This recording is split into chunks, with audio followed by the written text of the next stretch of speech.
le gouvernement, par le truchement du ministère de l'Éducation nationale et dans une tentative de manipulation de l'opinion, nous vend désormais l'idée d'un pseudo-recensement, sa dernière trouvaille, alors que nous sortons des écoles certifiées avec des palmarès consultables, décisions d'affectation et prise de service en bonne et due forme.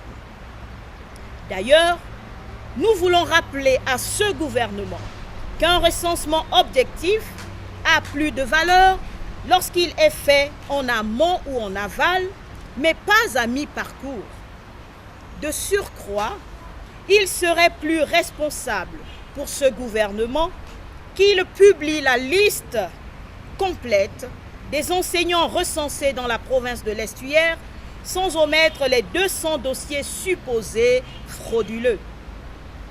Au passage, permettez-nous de relever qu'il est incongru d'imaginer qu'un citoyen lambda soit capable d'insérer un quelconque dossier dans un fichier administratif. Allez-y donc comprendre.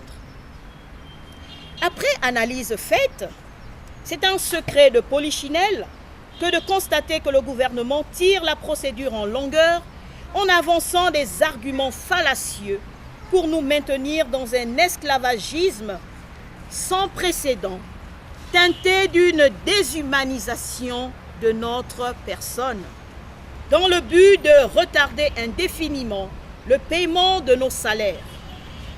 C'est pourquoi, chers collègues et frères, seule une prise de conscience similaire à celle de nos élèves accentuera la pression sur ce gouvernement pour qu'il nous donne enfin notre salaire.